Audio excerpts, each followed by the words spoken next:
Everyone is quick to slate the Pokemon games for being lazy, rushed, unfinished, buggy, and with bad performance, especially me.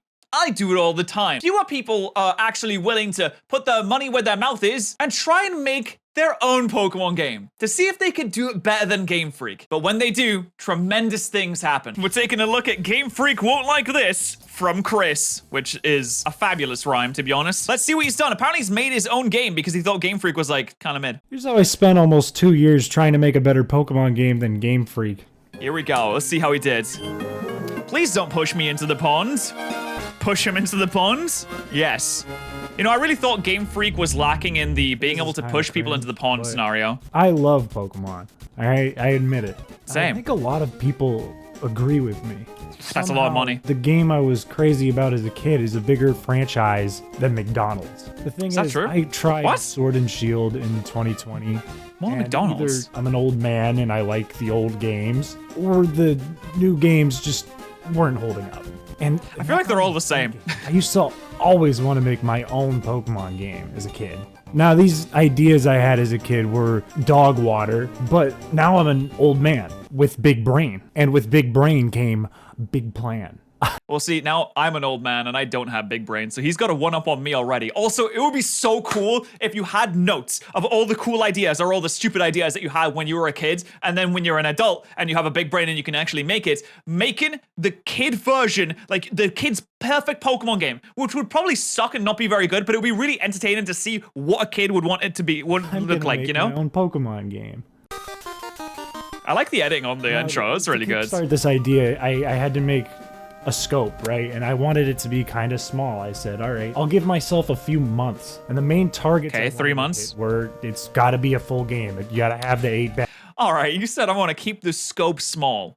Let's make an entire game. Badges, I was thinking like maybe you'd make like a couple gym badges. That's a pretty big, a whole game is a big scope. I wanted it to be a little higher difficulty because, you know, Pokemon easy. I thought it could have a story with bad guys. It needs to feel like a Pokemon game. I wanted a full soundtrack. I wanted new tile sets. And I wanted to make the unobtainable Pokemon from Gen 3 obtainable. You said I want to keep it small. That's not small. Making new tile sets, that's going to take a while. An entirely new soundtrack? Are you gonna, if you're not going to hire Glitch City to make your new soundtrack, then that's going to take forever as well. Like Jirachi or Deoxys or something should be like a box legendary. The main components when it comes to making a ROM hack were mapping, designing the tiles, writing music, and writing scripts. There's a lot of programs you can use to do this, but I'm just gonna rattle off some of the ones that I used.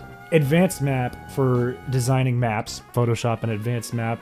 I tried to dabble in this once. I thought, it can't be that hard. So I downloaded the programs, opened it, and I was like, nope, I don't have enough brain cells to rub together to do this. I mean, I'm a content creator. I stream Pokemon for a living. I make Pokemon videos. I'm an idiot. For the design of the tile sets and the insertion. Logic Pro X, Anvil Studio, and Sappy in combination to write and insert the music into the game. And I mostly used PKSV for the scripting. Advanced Map. This is so many different skills already. Being able to compose music is a completely different skill from being able to make tile sets using graphical programs, and that is a different skill to being able to script and program. There's 3 different things going on here already. By far the easiest tool to use. Like, watch this. You want to make a map? Cool. Pick a tile and literally just draw it in. Save the game. Open the game. Boom. You have a new map. You also have to add in the collisions, but the main 2 things you have to worry about are walkable tiles, which have a hex value of C in the program, and unwalkable tiles, which have a hex value of 1 in the program. And wha-bam, you have a fully playable map. Let's get it. So I start off by getting the first town together, and this shit is going smooth, my brother in arms. I can walk around, play the game, no trouble at all. Psh, it's like nothing.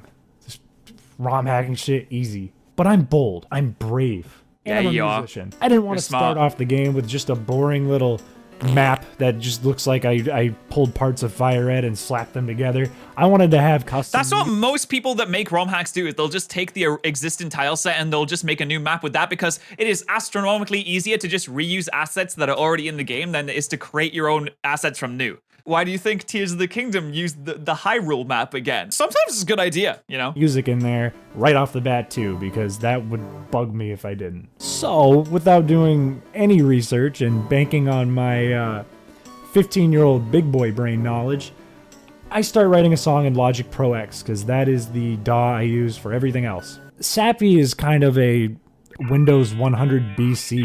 What is this? Okay, so they got the thing open. Is this is for the music? Oh my days.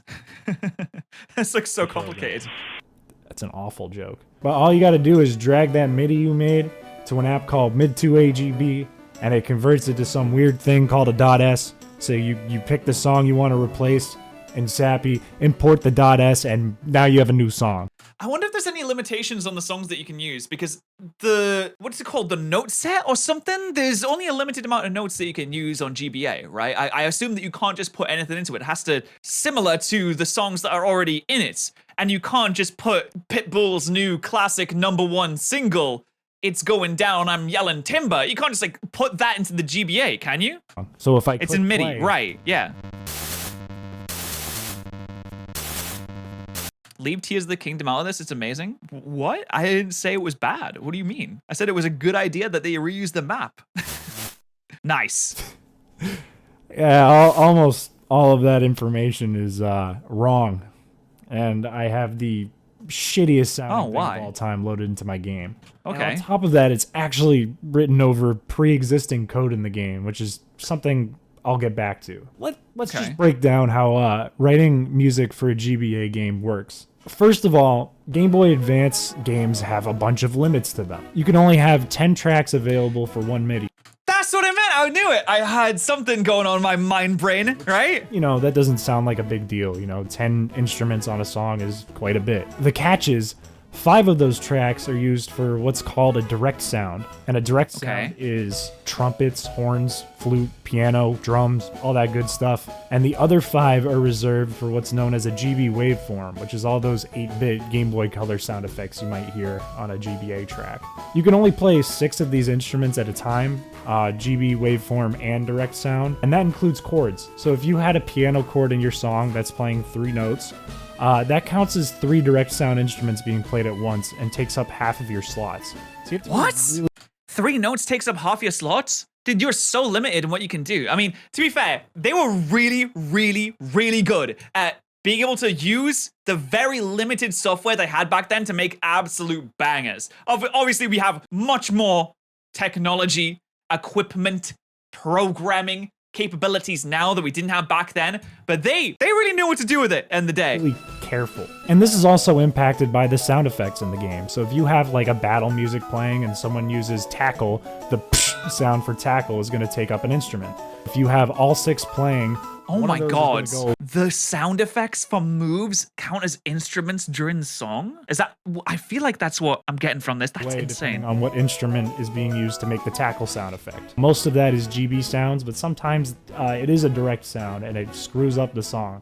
So you got to keep that in mind. Already there's just a fucking lot to think about. But on top of that, we have these things in Game Boy Advances called voice groups.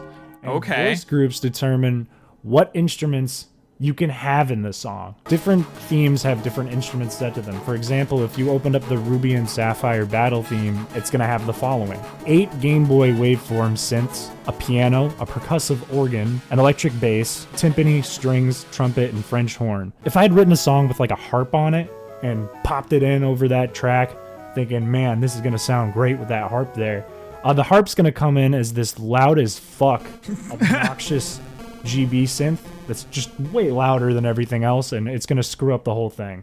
Oh my god, yeah, the limitations that you have are completely insane. He's so brave for just not using the original soundtracks that are already in the game, and giving himself a 3-month period of time to be able to create all of this is ridiculous. Because it's so complicated, and you have to learn about 15 new skills from scratch. I always say that making games is so hard. I might dunk on things every now and then because you expect better from game developers, but you wonder why so many games come out and they're absolute piles of dog wank. It's because making games is so hard. I understand that this is for a GBA and it's obviously for outdated hardware, but even nowadays, things have just become more and more complicated. So yeah, you can dunk on games for being bad because you're buying a product, and if you're buying a product, then you want the product to be good and you want it to work well. I kind of understand why things come out as messes a lot of the time, because they're not given enough time to work with the insane amount of complications that comes with programming, creating, and doing everything with video games. It's so difficult. We can't do that. We have to work within those limits as well. Another issue, Logic Pro X does not line up its MIDI instruments one-to-one with the way Sappy reads them. In other words,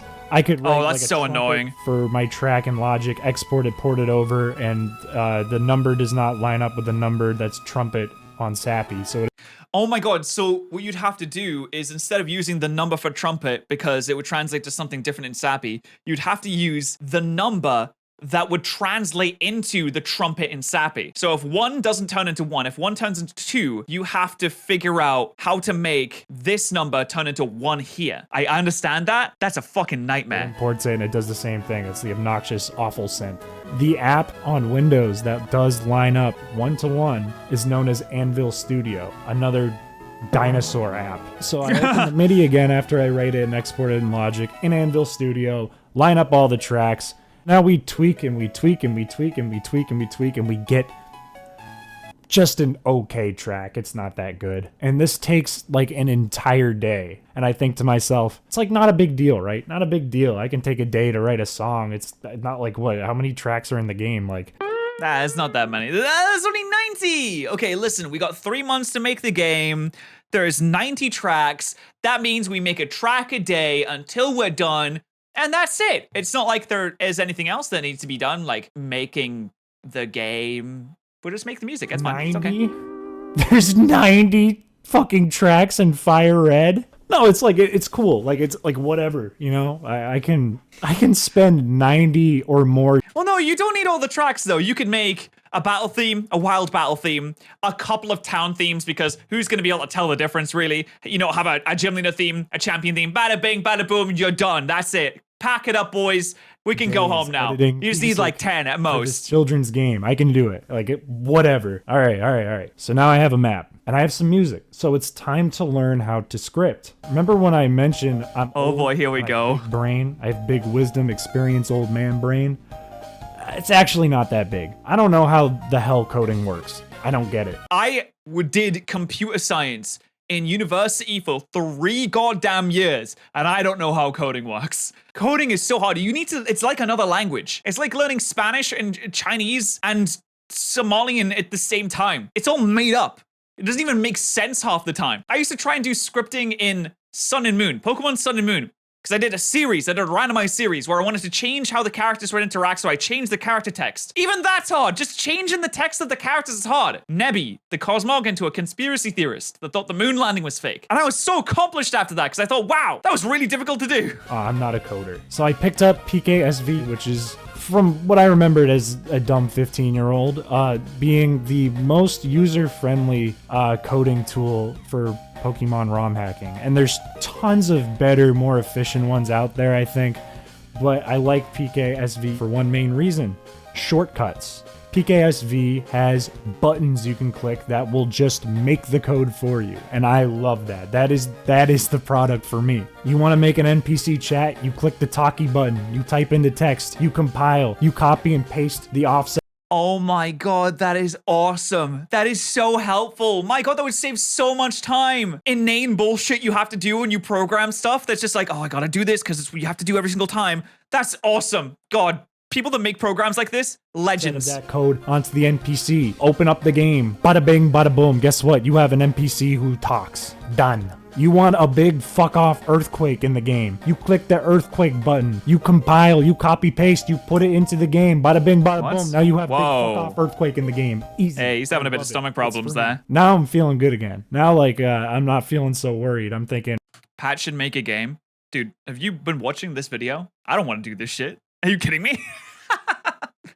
This is so hard! I will say, this person is incredibly talented. They have not only figured out how to do all this stuff, but they're also really good at making a video and editing. Man, I thought this was going to take forever. Coding, easy as pie. And you know, I have an intro. Shout out to Chris. I have professor. I have houses. I'm big chilling. 2 weeks go by smooth, easy, no hiccups. But then I get greedy. I think I'm pretty fucking good at coding now in PKSV. It's like my shit now. So I decide to make a puzzle.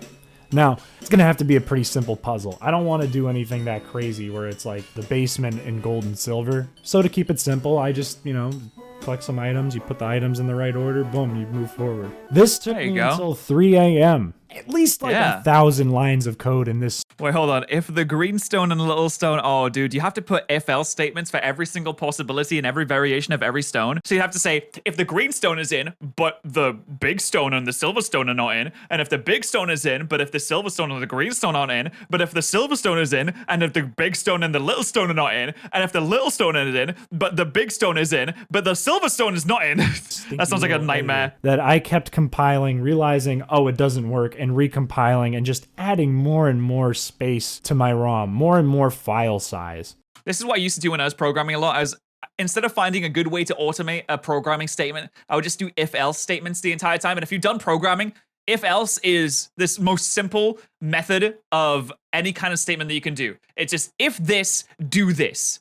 Or if this, otherwise this. It is super simple, and I would just do like 20 of these instead of making an actual program that could sort through it efficiently. Just if this, if this, to cover every possibility. A nightmare. And finally, I have the stupidest, shitty little puzzle in a ROM anyone has ever seen. Mwah, it's spaghetti code. That's what I was doing. Days working until like 4 a.m. on this ROM, you know? And I kind of hit the end of my scope here. It's been a few months now, and I think we're 2 or 3 badges into the game. Nice. Not nearly where I wanted to be at. But what I didn't realize until this point was there was another really, really important tool that I was missing. It's a good thing that he wasn't like announced this and he wasn't selling it, because then you'd have to put out one of those apology statements on Twitter that Cyberpunk did constantly about how they're really sorry about the fact that the game's not going to be coming out when they said it was, and they're going to have to delay it. Imagine making one of these for a Pokemon ROM hack. And that tool is called Free Space Finder. The way that code works in a GBA game is it's just kind of a ton of hexadecimal nonsense all lined up. He doesn't know what he's talking about. It's okay. I didn't know shit about I also don't know what you're talking about. This did not occur in my brain at any point. Like I had mentioned a little bit ago on the music, I was overwriting a lot of pre-existing code in the game, and a lot of times this is not a big deal. It could be a piece of dialogue from Fire Red that you were never going to use anyways because it doesn't make sense in context. At this point, I hit a roadblock because the particular code that I had overwritten was critical to the game's engine. So I spent a night until 4 a.m. Oh no, you essentially deleted System 32 for the game, because when you're overwriting things, sometimes maybe you'll delete something that was actually supposed to be there, or maybe you'll delete something that doesn't seem like it makes a lot of a difference, but then you find out much later on when you're way down the path that you actually needed that really specific bit of code for an event or a piece of script or a character way later on, and now that it's gone, then you're screwed, and you put in so much work since that point. In fact, you may even not remember what that point was. So now you have to go back and you have to debug everything, maybe find what that piece of code was, maybe like put it back in, and you're just not having a good time. Coding sucks, man. Yeah, and you're writing some garbage and drawing and writing music and all that good stuff. Go to bed thinking, man, what a wonderful day of just working on this child's game ROM hack that I'm so proud of. I'm gonna wake up, it's the weekend, and I'm gonna play test this thing. And I'm gonna be so happy with the fruits of my labor. No. I jump to my computer, happy as ever, excited. Here we go. Start up the game and crashes. It crashes. Oh well, that's no. Not normal. That sucks. So the ROM is broken now. I need to stay calm. I only spent 2 or 3 months of my precious life at this point. Oh, this is cool though. This tile set's really nice. Cool. Let's figure out what happened. So I jumped to a ROM hacking forum. I post my troubles there, and this is the advice I get. You shoot Mario. He bleeds. I hope you have a backup file. I mean, there's a little more to it. Yeah, I mean, you gotta make backups on like every change that you make, essentially, because you don't know what's gonna break things, and you don't know when you're gonna need to go back, grab something from a previous version. That's where the meme of like Final Project 1, Final Project, totally Final Project this time, Final Project version 2, Final Project Super Final version 3, Final Project, but this is the really, really, really Final Project Super Duper 100% edition version 1 comes from. Because you actually need to do that. And, you know, my brain isn't that small. I've been saving backups every... Oh, look, there it is! Hey! And I learned from when I was 15. And... Yes, copy 7. Copy. Kind of did the same thing in the past, that you should probably make backups constantly so that if something does go horribly wrong in this process, you can just jump back to the old one and try it again. Problem was, last backup I made was 4 weeks ago. What? So I... No. I'm so sorry. That's so painful. I went back and did everything all over again for the next 4 weeks. I used... But I wouldn't. I would call it quits there. I don't have the willpower to be able to survive after that. If I lose 4 weeks of progress, bro, I'm the kind of person that spaffs out a video in a day. I sit here, I react to video, I edit video and post it, and that's me doing my job. If I have to go back and do 4 weeks of work, no thank you. I will simply not. That's okay. Free space. You have so much willpower, Chris. Much more than I do. Every goddamn step of the way. I made sure I don't want this to happen again. I do not want to do this 4 weeks and then go back. At least it taught you a lesson, though. No chance. And on top of that, to make sure I have a backup plan in the case where it does happen, I Jimmy Neutron Audi 5000 Turbo Brain Blast, and I start to learn a little bit more about hexadecimal. Let's go! Legends Arceus. Wait a minute, didn't this start in August 2021? We're a bit over the 3 months now, I think. Scarlet and Violet have been announced. And I begin to see the light at the end of the tunnel that is my ROM. I have code done for almost Dude, this looks so good. Portion of the game, the main Wait, this looks great. To some pieces of the soundtrack, the tile sets, and oh my god, it's such a pretty game. I'm feeling good. I'm feeling good as fuck now. You should. That's a really good job. And I was getting greedy again. Here's a common problem with personal projects, right? You have an idea. And you have more ideas. So you add those new ideas to the original. Oh no, it's feature creep. When you are doing a really good job and you're like, ooh, wouldn't this be cool if we did this? You see this in Kickstarters all the time, where you fund a Kickstarter and then they have an extendo goal. They say, if we get $50,000 more, we'll add 15 slime Ghiblies to the game. And you're like, oh, 15 slime Ghibli? That probably wouldn't take so long. And then they get that funded. And they're like, oh, guys, if we get $20,000 more, we'll add 3 rats and 2 shoelaces. And you're like, oh, man, that sounds cool. And they say, oh, okay, if we get $10,000 more, we'll add multiplayer mode and an extended soundtrack and a 3-island extendo DLC. And you're like, guys, can you actually do all this? Or are we just maybe like adding a bit too much to the game now? Ideas, and it gets bigger. And you don't have a deadline. So you have more ideas and you add those to the original idea. And when the ideas never end, the project never ends.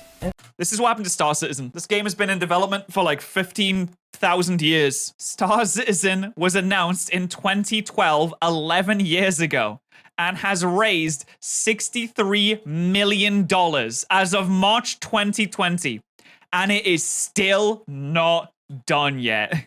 And that's kind of the road that I started to head down. Remember the original scope, you know, like a 2 to 3 month project I had said in the beginning? Here are some of the additions I threw onto that. All the Pokemon are going to be obtainable now, with special events for all the legendaries. 60 new move tutor moves, custom sprites for all the characters, new sprites for all of the Pokemon, unique tile sets for everything, 10 new custom battle themes, hard-coded to play over certain Pokemon or trainers. Dive maps, ported into Fire Red. A new player key item that switches the soundtrack to an entire 8-bit one, making the new soundtrack over 160 tracks. And a full fucking battle frontier. Yep. 6 new facilities, all having right. wacky battle mechanics like metronome battles or reverse battles, cool. all that good stuff. Why'd I do this? Why? Why would I put myself through this? why'd you do Trying that? to balance this on top I mean, it of all sounds like a working, really good idea at the time. You wake up one morning and like, oh man, wouldn't it be cool if we had like a GB version of the soundtrack? And you wake up a different morning, you're like, oh man, wouldn't it be cool if everyone had like a different sprite? And you wake up a different morning, you're like, oh man, wouldn't it be cool if I did this? Except the list of the to-do list is getting longer and longer, and you have new ideas. And then you get interested in the new idea and you start working on the new idea, but then you get bored of the new idea because the new idea isn't done yet. So you just go to sleep and you wake up and you have a new idea. So you write that down. You start working on that one. You say, I'll go back to the old new idea in like a week when I finish this new idea. And you start working on the new idea. Then you're like, oh man, I have a cool new idea. And I'll start working on the new idea. And then 2 jobs and trying to post content. He works 2 jobs. Other YouTube channel consistently was a fucking nightmare. And I actually got injured. Oh no. Carpal tunnel? Was that because of this? Nerve entrapment, which is basically carpal tunnel syndrome, except in the opposite side of your hand. You know, Oh, from editing man. a children's game. And, Oh no, he August got injured from making the to game. September 2022, a whole year after I started working on this damn thing. I had to take a 3-month break. That sucks. Scarlet and Violet are already out, and Game Freak won. Now, Scarlet and Violet got laughed at for looking and playing like dog ass when they dropped, but they beat me to it, and the game was kind of fun. So I'm feeling bad. Imagine feeling bad because a multi-million-dollar corporation with 100 employees can finish a game faster than a single person can with carpal tunnel syndrome. Chris, you're doing a fantastic job. I wouldn't worry about Game Freak. Listen, let those bitches do what they want to do, okay? You focus on you, King. Keep that head up. But I'm back in it. I've started adding tile sets. I made a title screen. I've added crazy scripts into the game. You can check IVs and EVs. You can pick from like 30 starter Pokemon based on a quiz I give you at the beginning. I have so much shit in my toilet. But this is where I hit a giant roadblock. I was rushing, and I wasn't being as careful as I had committed to being. So I go back, and I playtest the ROM on my DS. And the very first code of the game, the first one I had written all the way back a year and a half ago, froze the game. Now, like, no, it's not a big deal. Like, I could go back and rewrite that. That was the easiest code thus far. But I figured, you know, why don't I continue playtesting? Why don't I just run through the game? Oh no. Because I can just skip over it, right? There's gonna be so many bugs now. Then another code freezes the game. And another code freezes the game. And pretty soon I realized most of what I had made over the last 2 years broke. Fuck, no, man. I worked on this dude. stupid That's so ROM hack for heartbreaking. 2 years. And now I can't even share it with my friends to try it out. Disheveled, you know? Absolutely disheveled. I am a It looks husk so of a good man too. now. How could I have wasted so many hundreds of hours on this project that doesn't even fucking work? So I made this video. But here's the thing. I'm not done with the project, and I put way too much time into it to just give it up. I tend to say, oh, I'm gonna do these things, and then I don't do them on my animation channel. But I think I'd feel bad about myself for the rest of my life if I had just dropped I believe he's gonna finish it. into a project and then just threw it away. I think that's stupid. But I figured, you know, maybe now's the time for a short break, and I share the fruits of my labor so far with all. Wait, of but you. it's broken, For the isn't time it? being, I'm putting a post up on Poke Community, the place where I started doing this 10, 11 years ago, to showcase a bunch of stuff that is in progress and working, because there's a lot that I'm proud of. And the entire 6-hour soundtrack is going to be available on Newgrounds between 2 different audio. Newgrounds. All of this is going to be in the description. I want to shout out a bunch of users that I Damn, learned he did a from or great job took on this. Look at inspiration this. From or used assets from over these 2 years to make things like tile sets and code. So much code. Because it would have been impossible to do thus far without them. Magnus, particularly for music information. Guy's a fucking genius. Dude Name, who I think also has a Newgrounds for so much inspiration behind the tile sets. That guy is so That is so cool. Like, he's done so much good work. Obviously, there's no download yet because the game is broken and it doesn't work right now. But I believe he's going to finish this. And honestly, this game looks like it's going to be absolutely fantastic when it's done. So shout out to him for putting in the effort, for making his own video game, trying so hard, bringing up ideas that he had when he was 15 years old. This is an incredible piece of work. I'm super excited to see like what happens here, where he goes from there. That's awesome. And the video did super well. Chris, I hope this goes fantastically. I can't wait to see what you do next. That's absolutely wonderful.